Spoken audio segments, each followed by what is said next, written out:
Наташа, вие сега трчавте на Скопскиот полумаратон, практично го истрчавте Скопскиот полумаратон. И од кога стана трчањето ваша пасија, да речем, зошто се решивте да практикувате трчање? Почнав со трчање на Скопски полумаратон во 2018 година и првиот ми беше полумаратон, ова сега ми беше петти. Не бев многу млада кога почнав, значи 42 години сум имала и тоа беше отприлика едно 10 години, не 10-9 години после мојата операција. Оперирана сум од рак на дојка на доста млада возраст, на 33. И мислев дека за моето здравје е многу важно да направам нешто позитивно. И впрочем има вишок на енергија која освен на работа и на нашата керка сметав дека можам да ја потрошам и правејќи нешто добро за себе и со пример да покажам на керка ми и на останатите жени дека е важно да се грижат за себе си и да направат време за себе. Од тогаш, значи, помина години од кога почнав. Трчањето ми е веќе таква навика да дури кога патувам на 2 дена некаде, ги пакувам патиките и гледам секоја можност да ја искористам за да излезам надвор. Го сметам трчањето исто и за престој во природа. Многу често многу сликам, моите пријатели се шегуваат и пријателки се шегуваат со тоа. Одамна немаш почастено со некој небенце, гледам да сликам слики од природа, слики од зајди сонца, изгреј сонца, зависи кога трчам и го сметам за присуство во и за спојување со природата. Го знам мирисот на Вардар, знам кога е есен или пролет, според тоа какво е времето и гледам, значи, да го поминам времето во трчање во повеќе разговор со себе, ама и во повеќе уживање во природните убавини околу нас. Мислам дека имаме многу убавини, многу често во нашето општество сме фокусирани на негативното, а впрочем имаме многу убави нешта околу нас, имаме убав парк, го имаме водно, имаме реката, не многу градови имаат таква привилегија да имаат толку зеленило и мислам дека недоволно ги конзумираме, недоволно ги користиме, секако недоволно и се грижиме за нив. Тоа не ни е денес, нели, тема на разговор. Јас се трудам да го видам позитивното, кај што можам да помогнам, нели, да ја побувам и да уживам во она што го имаме. И стварно мислам дека секогаш има и убава страна на нештата, секогаш има и позитивно нешто, ако тоа сакаме да го видиме. Нашиот разговор се поклопува со месецот октомври, практично тој месец за борба против ракот на дојка. Еве, во името на сите жени кои што го поминале ова или кои што го поминуваат, а имаат дилеми дали и како да почнат да се грижат за своето физичко здравје со некоја активност, што би им препорачале? Вие се занимавате со трчање и покрај тоа што рековте сте поминале една ваква болест, што би им порачале на овие жени? Можат да почнат, кога да почнат, треба да се консултираат, кога да се консултираат? Да. Бидејќи ракот е вистина многу индивидуална болест, нели, дури се смета за група на болести и многу е различно како ја поминува, како се лекува и какви потреби има секој пациент. Би спомнала дури тука и дека да, претежно зборуваме за жени кога зборуваме за рак на дојка, меѓутоа на секој 100 случаи еден ке е маж. Тоа мислам дека малку зборуваме и за тоа дека ракот на дојка ги погодува и мажите, за жал. Сметам дека здравието и грижата за здравието се разбира, секој треба да си ја води посебно и треба да си почувствува кога е способен, иако ограничувања нема.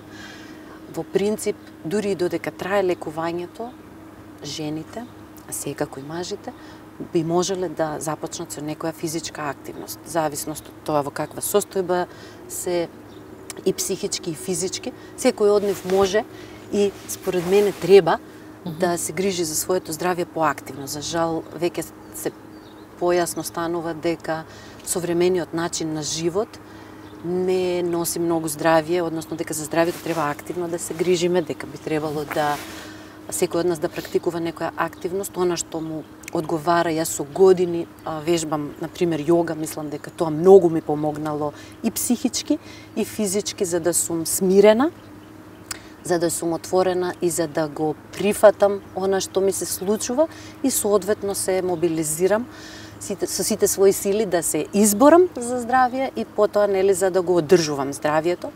Со трчањето, како што споменав, почнав подоцна, исто планинарам доста, тоа ми е од татко ми кој е пасиониран планинар. Сум била 2 пати на искачувања на Алпите со жени оперирани од рак на дојка.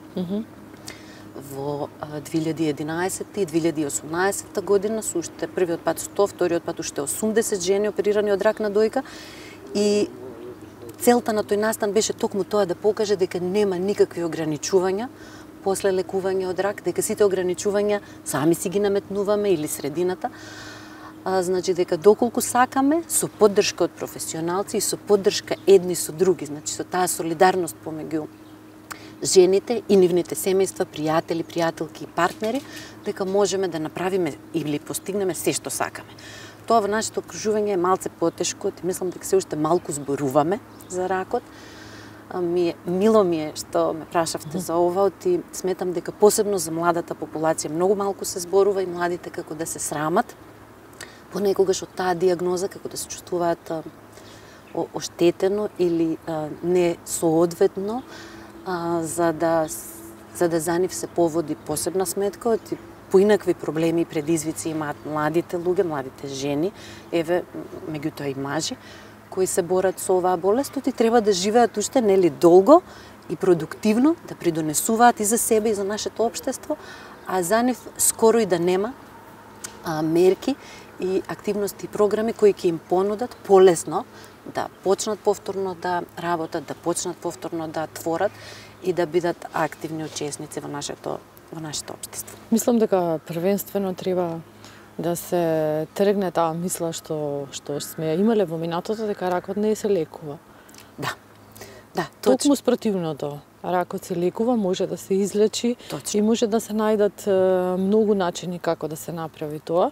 Првенствено што треба, ако се согласувате, е да се одржи духот на едно високо ниво и да се добие огромна поддршка од средината. Да, мислам дека здравствената култура, искрено, кај нас е на пониско ниво, во смисол на превенција. Значи, ракот се лекува скоро во сите форми, меѓутоа има типови на рак кои се многу излечиви, многу познати, нели, на медицинските стручњаци, меѓутоа се лекуваат доколку се рано детектирани, во рана фаза, додека не се системски многу проширени и зафатени некои витални органи. Кај нас, за жал, многу често на лекар се оди кога веќе неподносливи се болките или симптомите веќе укажуваат дека нешто сериозно се случува. Немаме навики за превенција. Постојат неколку програми за ран скрининг, за рак на ендометриум, рак на дојка и рак на дебело црево. Јас искрено многу малку луѓе знам кои добиле покана, кои се здрави, добиле покана за да појдат на превентивен преглед, иако никакви проблеми немаат, а во светот за здравствениот систем да си намали на лекувања на многу луѓе во поодмината фаза на болеста, се посветува многу внимание на вакви превентивни прегледи или скрининзи на популација која е асимптоматска, која немала никаков проблем. А да не зборуваме, секако се води сметка за оние кои имаат некаква семејна историја, кои во своето обкружување имале блиски членови на семејството кои боледувале и заради самото тоа се со повисок ризик фактор. Имаме многу работа на тоа поле, ама и мене ми е жал што најчесто само во октомври разговараме за оваа тема. Ова се нешта за кои би требало во континуитет да разговараме и можеби само да кулминираат во одредени месеци кои во светски рамки се одбележуваат. Ама и ова е добро и ова е напор и почеток. Се надевам дека ќе ги поттикнеме пред се младите жени, значи над 21 година, да се само прегледуваат, еве конкретно за ракот на дојка, да појдат кај гинеколог и доколку имало било каква семејна историја, да